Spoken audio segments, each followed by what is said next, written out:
자산운용자의 삶과 증시각도기의 삶. 요즘 하루 24시간도 부족한데요. 흑삼전탕 먹은 날과 안 먹은 날은 방송에서도 티가 납니다. 잃지 않는 건강 흑삼전탕. 자, 오늘도 한 포 마시고 시작하겠습니다. 도기마을 분들도 이제 흑삼전탕으로 설계하세요.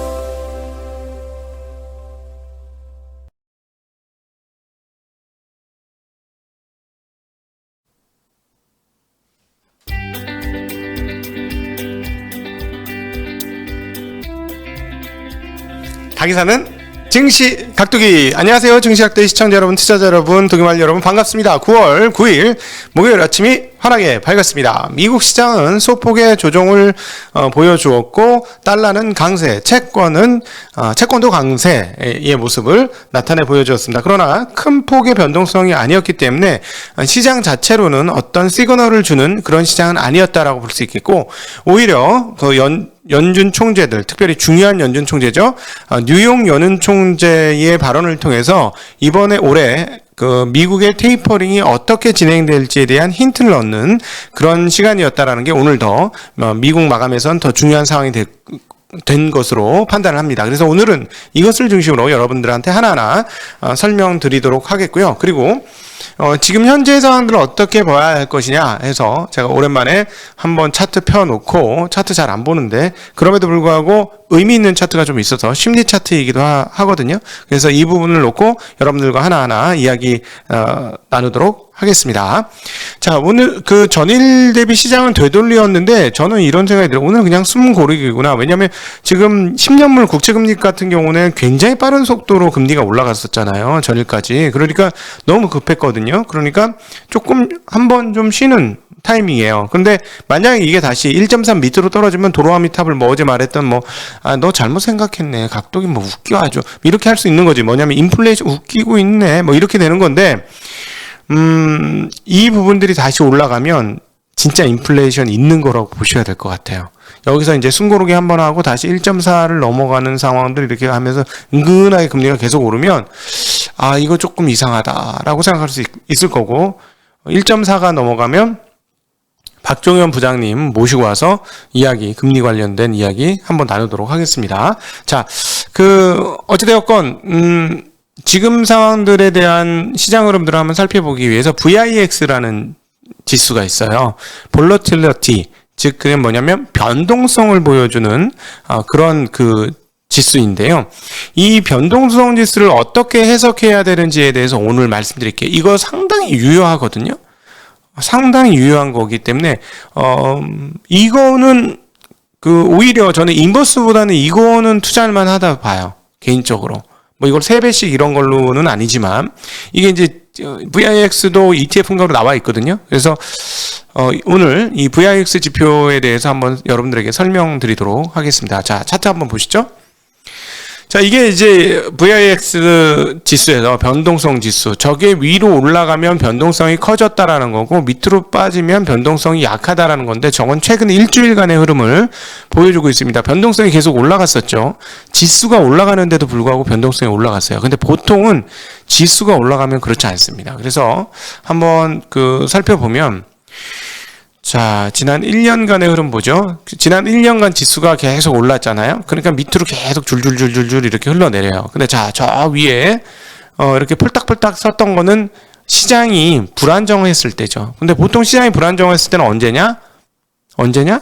시장이 빠질 때 불안정하다고 느끼지. 사람들이 그래서 이거를 VIX를 공포지수라고도 부르잖아요. 왜냐하면 공포 빠졌을 때 변동성이 커지기 때문에. 근데 정확하게 변동성 지수거든요. 자, 흐름들을 한번 살펴보죠. 언제 변동성 지수가 가장 피크를 쳤을까? 자, 이때죠. 이때가 언제일까요? 한번 맞춰보세요. 자, 저 때가 언제일까? 지난 20년간 변동성이 가장 컸을 때, 미국 100년 만의 대재앙. 네. 2008년 리먼 브러더스 때였죠. 리먼 브러더스 때, 금융위기라고 부르는. 근데 사실 처음에는 금융위기라고 안 불렀어요. 저 때 뭐냐면 대공황이라고 불렀어요, 대공황. 대공황이 오는 거야. 미국은 정말 난리가 났었거든, 저 때. 그때 보시면 이게 엄청나게 오르죠? 엄청나게 오릅니다. 그리고 그 다음이 언제냐면, 바로 이번에 코로나 때예요. 코로나 때 엄청나게 오릅니다. 자, 근데요, 여러분, 코로나는 조금 독특하기 때문에 요거는 유효성은 좀 떨어지는데, 언제 이렇게 VIX가 빵 오르는지를 한번 그거는 눈여겨보실 필요가 있다는 거죠. 자, 2008년도 VIX 지수가 빵 오르기 전에 어떤 일이 벌어졌냐면 역대 최저 VIX 지수를 기록합니다. 역대 최저. 이때가 언제죠? 2002년부터 저의 흑역사의 기간 2002년부터 2007년까지 시장에 고공행진을 합니다.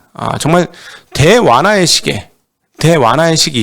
이때죠. 그러면서 그린스펀 풋이 그냥 시장을 과열로 버블로 이끌었던, 시장은 매일같이 올랐죠. 그래서 2004년도부터 2007년까지 계속 꾸준히 시장이 올랐던 때예요. 시장이 오르니까 다들 편안하니까 뭐 변동성 있겠어, 항상 좋아, 내일도 좋아, 모레도 좋아 막 이랬던 때의 VIX 지수는 바닥을 향해 가죠. 바닥을 치고 나서 모두가 다 좋다라고 생각하는 그 시점부터 변화가 일기 시작하면서 빵빵빵 문제가 심각하게 터지더니 큰일이 터졌습니다. 자, 요때 언제냐면 2018년도 바로 직전 2017년도예요. 이때 어떤 상황이죠? 2008년도 이때 문제가 생겨가지고 연준의 총자산을 계속 늘립니다. 4억 달러까지 계속 늘려서 그 유지를 한 상태예요. 그래서 시장이 주룩주룩 계속 올랐었는데 이때 드디어 돈을 줄이기 시작하죠. 테이퍼링을 시작했을 때예요. 테이퍼링을 시작하고 나서 이 VIX 지수가 올라가기 시작을 합니다. 예. 근데 지금 보시면 지금 최근의 흐름들 다시 살펴보시면 최근의 흐름들은 최근 1년간의 흐름들은 보면 한번 올라갔던 것들이 계속 완화적인 흐름인데 이제 멈춰져 있고요. 그다음에 절대치로 보면 완전히 낮은 그 시점보다는 조금 높은 상태다라고 볼 수 있어요. 그러면 두 가지를 동시에 해석할 수 있는데 조금 더 현재 상태가 유지되면 이게 완화적인 상태가 좀 더 유지되면서 변동성 지수가 더 죽겠구나 라고도 볼 수 있겠고요. 근데 더 죽으면 어떻게 되느냐, 진짜 큰 위험이 올 수도 있다라는 걸 동시에 더불어 생각하셔야 됩니다.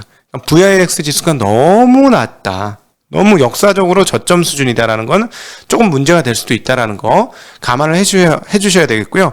긴 흐름에서는 유효성이 더 크고 짧은 흐름에서도 유효성이 좀 있습니다. 이건 1년짜리 흐름인데요. 이게 너무 안정되면 중간중간에 문제가 생길 확률이 있다라는 점도 같이 고려를 하셔야 됩니다. 어쨌든 최근에 일주일 흐름은 굉장히 안정되다가 이제 변화의 흐름들이 있고요. 이 변화의 흐름 중에 중요한 포인트 중에 하나는 이제 테이퍼링이 될 것 같다라는 것이죠. 자, 이제 테이퍼링에 대한 이야기를 본격적으로 존 윌리엄스 뉴욕 연은 총재의 이야기를 통해서 한번 듣도록 하겠습니다. 존 윌리엄스 뉴욕 연은 총재가 경제 개선이 지속이 된다면 올해 안에 자산 매입 프로그램 축소를 시작해야 할 것이다 라는 이야기를 했습니다. 구체적으로 했던 얘기를 하나하나 살펴보죠. 8월 고용 부진은 코로나19와 연관이 되어 있다. 우리가 알고 있는 거지. 그리고 이제 레저 쪽에서 완전히 없어졌잖아요. 레저 관련, 서비스 관련 고용이 아예 그냥 제로로 수렴돼 버렸잖아요. 그러니까 이쪽에서 타격을 받았다는 건 맞는데 우리 존 윌리엄스 뉴욕 연은 총재의 입을 통해서 다시 한번 확인하게 되는 것이고요. 연준의 핵심 이슈는 누적 고용 증가세다라고 얘기했습니다. 자, 여기서 제일 핵심적인 얘기는 뭐예요? 단어는 누적이에요. 고용 증가세에 고용에 관해서는 우리가 정말 몇 달 전부터 우리 각도기 TV에서 이제 연준에게 중요한 거는 원래는 두 축이다. 하나는 금융 안정, 이건 이제 그 금리로 조절을 하고 그냥 최종 대부자 역할, 이게 연준의 두 가지 기축인데 하나 새로 생겼다. 고용을 신경 쓰기 시작했다라는 걸 아마 올해 봄부터나 좀 말씀드렸을 거예요. 그래서 고용이 굉장히 중요하다는 말씀드렸는데 역시나 고용이고요. 그런데 누적 고용을 얘기했습니다. 자, 누적 고용이라는 건 뭘까요? 누적 고용을 얘기했다는 거는 팬데믹 이전 수준의 고용이 중요하다라는 얘기를 하는 것이죠. 그러니까 팬데믹 이전 수준의 고용을 이야기하는 것이다라고 보시면 되겠고요. 상당한 추가 진전 기준에 부합했다고 선언하기 전에 고용에서 더 많은 개선을 보기를 원한다라고 얘기했습니다. 완전 고용까지는 아직 갈 길이 멀고 우리가 지속 가능한 수준으로 2%의 인플레이션에 도달할지 여부도 시간이 지남에 따라 더 분명해져야 한다라고 얘기했습니다. 자, 몇 개월 더 보겠다는 얘기죠. 고용 완전 가용까지는 갈 길이 멀다 그랬어요. 이건 갈 길이 멀다는 건 아직 턱도 없어. 고용의 입장에 있어서는 턱도 없어. 그럼 이걸로 우리는 어떻게 해석해야 돼요? 금리 인상 잘 안 할 거구나. 그러면서 곁다리로 양념으로 쳐준 게 뭐예요? 2% 이상 되는 것도 좀 더 지켜봐야 돼 라고 했어요. 인플레이션에 대해서는 제가 보기에는 톤이 조금 옛날보다는 약해졌어요. 2% 인플레이션에 도달할지 여부도 시간이 지남에 따라 더 분명해져야 한다라는 표현을 있거든요. 더 분명해져야 한다. 뭐냐면 지금 보이긴 보이는데 우리가 그전에 얘기한 것처럼 일시적인 것일 수 있어. 근데 일시적이 아닌 것일 수도 있는 것 같거든. 그런데 그게 정확하지 않잖아. 그러니까 조금 더 분명해져야 돼. 라고 얘기하는 거예요. 행간에 이런 의미들이 있는 거죠. 그러니까 단어를 뭘 쓰느냐에 따라서 이렇게 달라지는 건데, 네, 그렇습니다. 그러면서 딱 선을 긋죠. 테이퍼링 결정은 금리 인상과는 다르다라고 결정했습니다. 자, 그래서 존 윌리엄슨 연 총재, 파월 의장 발언 등등을 다 종합해 보면 결론 되죠. 자, 이제는 테이퍼링을 한다는 거예요. 테이퍼링 할 거야. 그러나 금리 인상하려면 두 가지 조건이 더 돼야 돼. 하나, 고용이 완전 고용 수준에서 누적 고용의 완전 고용 근처까지 가야 돼라는 거고, 또 하나는 인플레이션이라고 모두가 느낄 정도로 확실한 인플레이션이 와야 그때서야 인상을 하는데 조금 더 중요한 포인트는 고용이야 라고 얘기하고 있는 거죠. 조금 더 중요한 포인트는 고용이야 라고 얘기하고 있습니다. 여기에 연준 베이지북이 발표가 되었어요. 더 이 부분에 대해서 더 정확한 가이드를 주고 있다라고 보여지는데, 이 일종의 FOMC 회의 이전에 발표되는 연준 정책 가이드북이다라고 보시면 되겠는데요. 이번 베이지북에서 뭐라고 했냐면, 경제 활동이 7월 초에서 8월까지 보통의 속도로 모더레이트로 약간 둔화되었다라고 얘기합니다. 경제 활동이 둔화된 내용은 외식과 여행, 관광이 위축된 데 따른 것으로 델타 변이 증가로 인한 안전상의 우려를 반영한다라고 얘기했습니다. 이거 우리가 이미 다 알고 있고 예측하고 있는 내용이죠. 네, 그렇게 보시면 되겠습니다. 제임스 블러드 세인트루이스 연 총재도 얘기했는데요. 테이퍼링을 올해 시작해 이르면 내년 상반기까지 끝내야 된다. 내년 상반기까지 끝내야 된다라고 얘기했습니다. 조금 더 이분은 세게 얘기하시는 분이니까요. 자, 이래서 종합적으로 보면 금리 인상은 올해 없어. 근데 테이퍼링은 올해 있어. 그런데 이제 9월 달은 현재 분위기 보니까 약간 늦춰지는 것 같은데, 그럼에도 불구하고 하긴 할 거야라는 시그널을 계속 보여줬고요.